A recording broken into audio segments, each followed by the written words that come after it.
be a natural process, again, if you grew up in this country. So the issue is not you're a bad person because you have those thoughts and feelings. The issue is, can we work to be aware of those on a daily basis so that we can push through them and work through them? Okay. One of the things that I talked about a while ago is that a basic task for ethical practice is to remember the humanity of those with whom we work. So my primary task with this client and with any difficult, off-putting person is to attend to the pain, the anxiety, and fears in the context of their own experience. It may be that at some point later in the session or later in the therapy, issues regarding transference and countertransference or dealing with the impact of his insensitive methods of dealing with his pain can be processed. But again, my primary responsibility is to attend to his core issues and to later address his biases as I perceive them or experiencing. Bev Green suggested that keeping track of your humanity involves being aware of someone else's vulnerability to injury or harm as a result of our actions. We must especially do this when what we're doing involves using power at our disposal. Okay, let me run back to a couple of things that I want to run through. Very briefly, Karen Kitchener suggested that 5 ethical principles are the foundation for ethical decision-making in psychology and may help guide us when faced with ethical decision-making. We took her ethical principles that she took, by the way, from bioethics and applied them to the general principles of the APA, Ethical Principles of Psychologists and Code of Conduct. So the 2002 version that is currently our active version have these as the general principles. They're modified from the Kitchener's principles. And these, it's important to know that these are principles that underscore all of society's values in the court system and policy development. The whole issue of justice underlies the importance of healthcare reform, the belief that every American should have access to health care because that's a fair justice stance. Okay, so these values really do inform our behavior.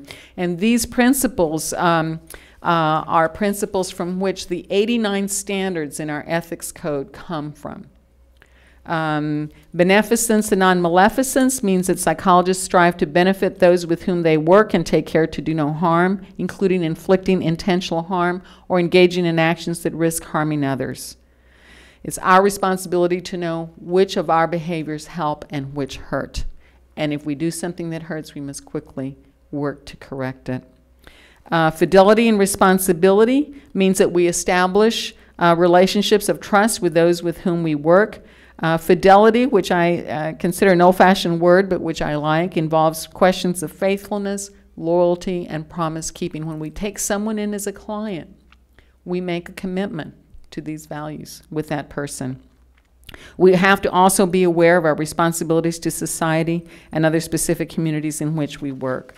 Integrity means that we are to promote accuracy, honesty, and truthfulness in the science, teaching, and practice of psychology.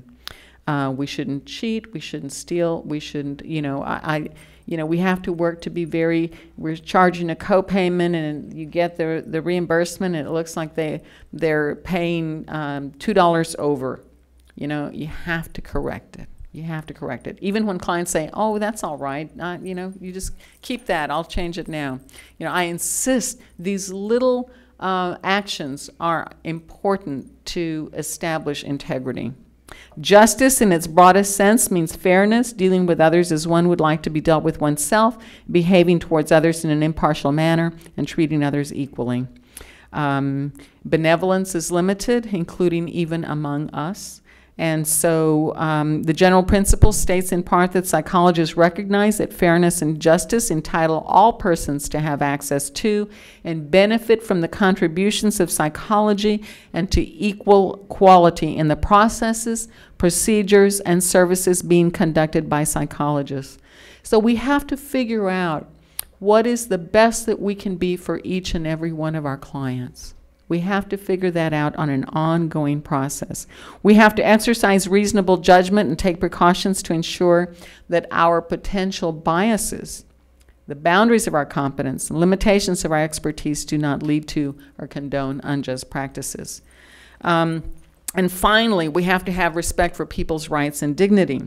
We have to respect the rights of individuals to privacy, confidentiality, self-determination. Autonomy is a major value in Western society. It involves the concept that the autonomous individual has a responsibility for our own behavior, their freedom of choice, and making a decision, and is at liberty to choose one's own course of action. Okay, so these, again, are principles from which the other standards, the sanctionable standards, stem. Just so you know that in terms of competence, which is relevant for this particular issue, not only do we need to be competent in our training and experiences, we have to understand factors associated with, and that long list is very carefully thought out.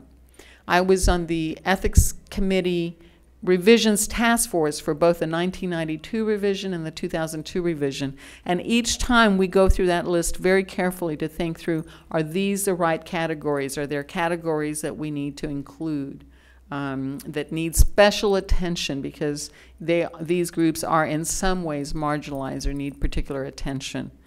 So that's very important. Also know that there are all kinds of special guidelines that are developed within the APA. The multicultural guidelines, guidelines for practice with girls and women, with LGB communities, with older adults. Yes, Gary? Now, would you say a few words about just what a guideline means? Well, a guideline, it's not a sanctionable standard. Guidelines are simply that. They reflect, it's information that's compiled from the latest review of the literature that provides guidance for the highest standards of treatment in the profession. Somebody could weasel out and say, yeah, that's a nice guideline, I didn't follow it, tough luck. That's right, that's right, that's right. Unless we can say, well, not following that means you're incompetent, which is standard 2.01. Yes, but that's right. These do not, I mean, an attorney could not use these in the courtroom to say you violated these and so on. And they also need to be revised every 10 years. So for example, the guidelines for therapy with lesbian, gay, and bisexual clients are in the process of being revised right now because they're 10 years old. Okay. These are all on the APA website. If you're a member of the American Psychological Association, you have access to these. You can download them. They're all available. There are more than these, by the way, but these are ones that particularly relate to populations. Gary, you had another one, and then over here. Just one other thing, for those that are interested, there is a group working on guidelines for boys and men. You know, there are. Yeah, there are. Is that in Division 51, or is that, okay. And are you going to submit it through the system so that it's APA full? Okay, good. There are actually guidelines on how to develop guidelines. And so they have to, anybody in APA that wants to develop some guidelines have to go according to those.